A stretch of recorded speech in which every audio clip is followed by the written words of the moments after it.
The mining and energy sectors of Western Australia support today's decision by the Premier, making it mandatory for workers wanting to visit mine sites and gas facilities and critical operations from 1 January 2022 to have been vaccinated for COVID-19.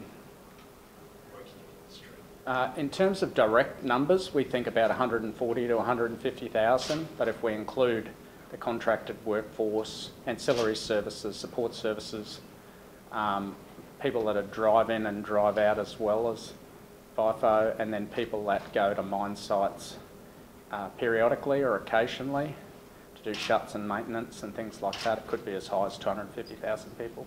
But I think by and large, our members and a lot of the workforce, including members of the unions that are in our workforce, support this.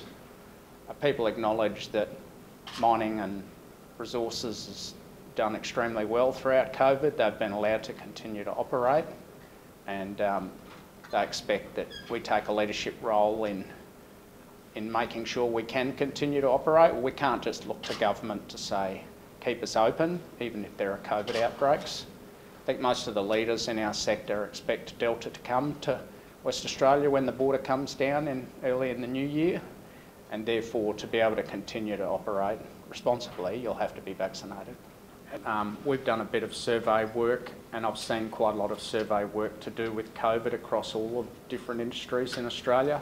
It tends to be about 10% to 15% initially, where there's some concerns or fear around COVID. That tends to drop quite markedly. I've seen particularly in the health and aged care sector workforces, not just in WA but across Australia, that 10 to 15% drops to about 5% with information and education. That might take a couple of months, say. And then you'll have sort of 3, 4, 5% that are that significantly opposed for, be it personal or other reasons. You will be able to have medical exemptions. I just want to stipulate that.